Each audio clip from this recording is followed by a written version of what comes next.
What's happening, Magnus? I want to talk about this thing that LeBron James said a few days ago. You know, I think he made a post on Twitter that, in short, thanked his father for not being there. And I think the message there is, you know, at a great adversity, you know, there can come great accomplishments. And I know different people have their views and opinions on that statement, and I'm going to give you mine. Okay, now I can definitely identify with what he said. It definitely speaks to me on a certain level because I would like to thank my father for not being there.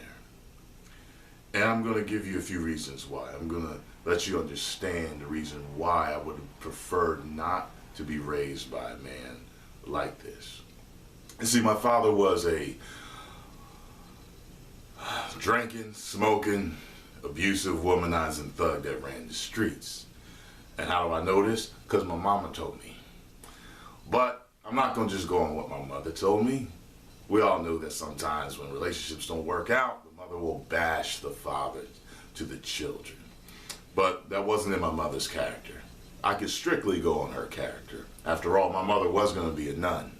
But after making a visit to the convent she was going to be joining, they scared her with how much love they wanted to shower her with when she got there, if you know what I mean.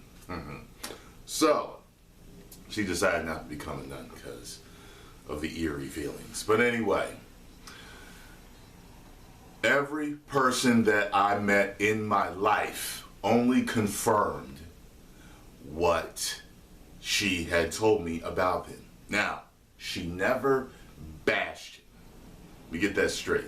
She would only tell me certain things once in a while, certain stories about him and things that he did. So, here we go.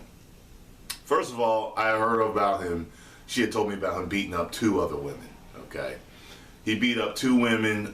One of the women, her sisters went after him and whooped his ass. I think it was like 2 or 3 of them. She was like, Ty, he came over here after they whooped his ass, and you should have seen what, no, I'm sorry, kicked his butt because my mom didn't curse.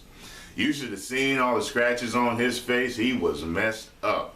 And I'm sure he rightly deserved that. Now, he never put a hand on my mother because he was scared of my uncle, who was a former Marine sniper and a state trooper. And he told him, if you ever touch my sister, I'm going to kill you and I'm going to bury you and nobody will find you.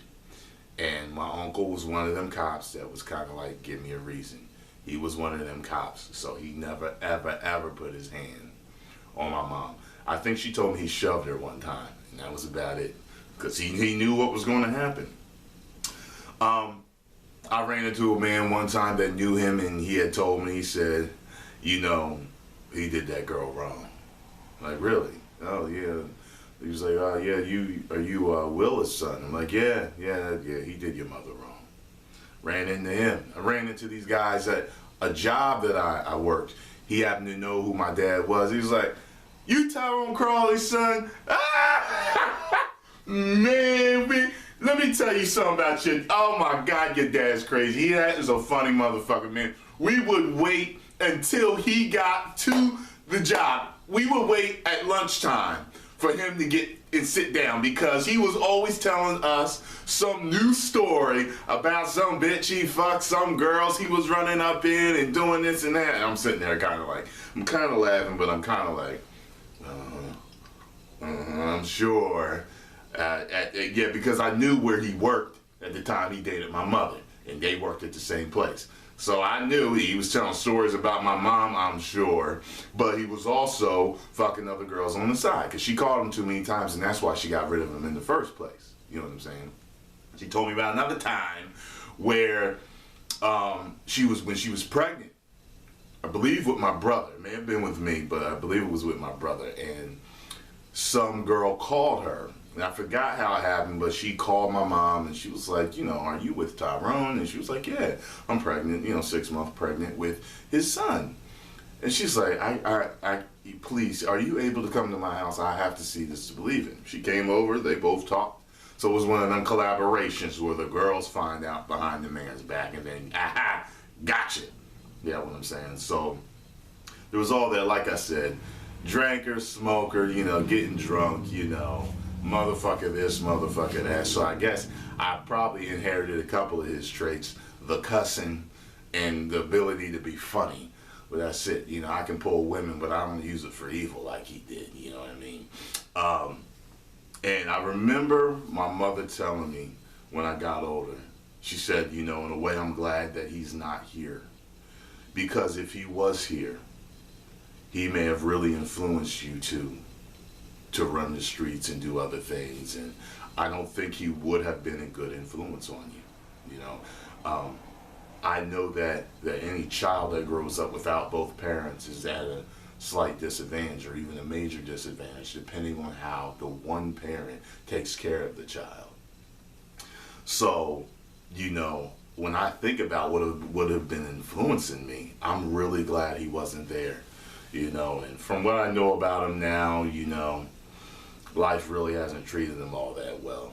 I think karma came by and, put a stomping on his ass. He ended up having some heart attacks and heart surgery. And I saw him, he don't walk too well no more. Now, granted, he's in his 70s, but there's a lot of people that's in their 70s that take care of themselves and you can't tell they're in their 70s, which is the type of person I plan to be. But, I remember he only, this just tragic irony, was that he ended up meeting my mother, seeing my mother, basically on her deathbed in the place that she died because he worked there.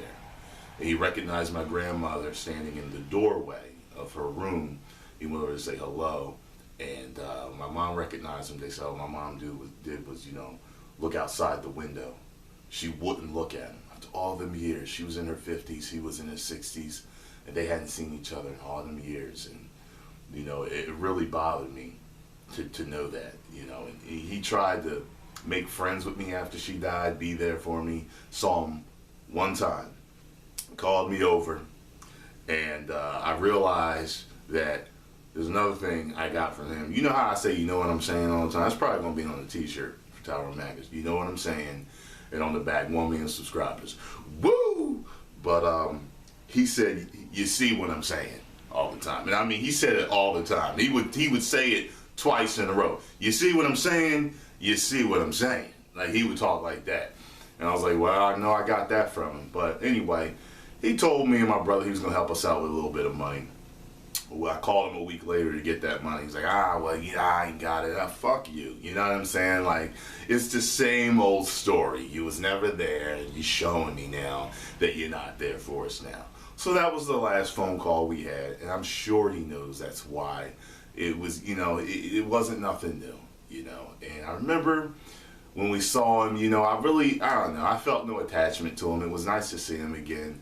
I hadn't seen him since I was a child, And there was an episode of The Fresh Prince on, and interview I was watching on ESPN kind of made me understand, kind of, it related to me because there was a point where Will Smith, his dad walked out on him again. He was supposed to be hanging out with him. He was like, why doesn't he want me?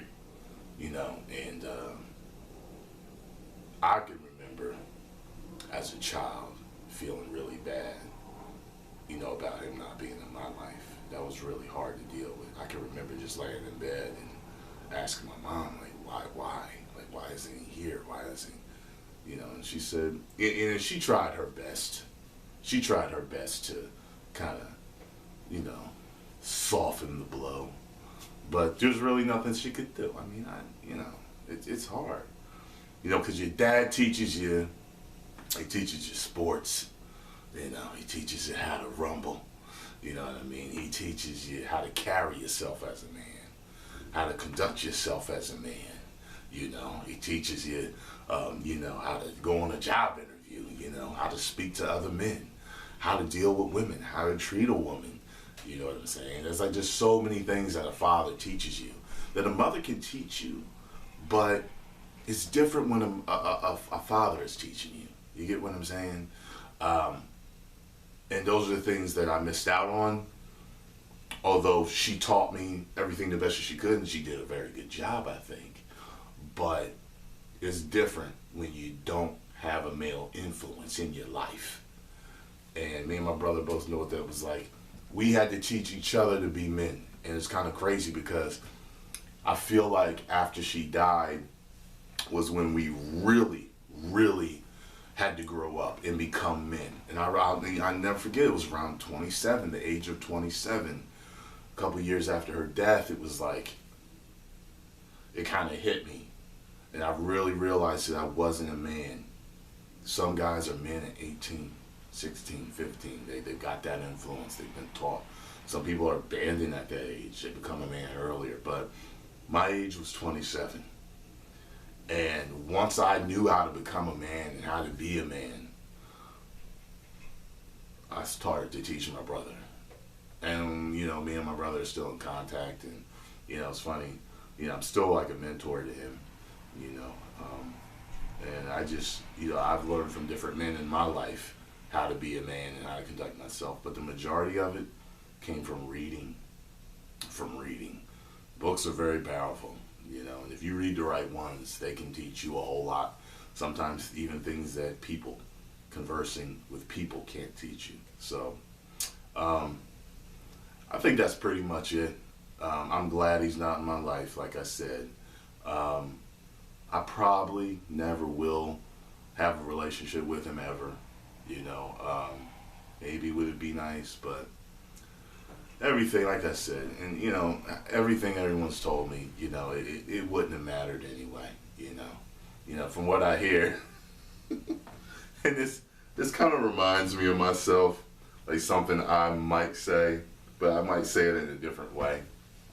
In his motherfucking 70s, he saw this girl, he saw this woman, this older woman that he knew in the past, and he had approached her and basically said, look, well, what's happening? How you been, you know? And, hold on, let me see how I'm doing on time. Okay. He was all like, what's happening? How you doing and everything? And she's like, I'm doing good and everything, but what's up? What you got a man down there where you live or whatever? You know, cause I can't move as well as I used to, but I can still get at it like I used to. And, and she was like, yes, I got a man. And he was all like, all right, well, I'm stop talking to you. I don't need nobody putting a gun up in my ass, shooting no bullets off or whatever. And I'm like, that's hilarious. It's just funny when I hear about him, when I see certain personality traits that came from him. You know what I mean? I like to make jokes like that and talk shit like that to women sometimes, but I did it in a different way. But it's kind of funny when I see where it came from. But anyway, yeah, that's it.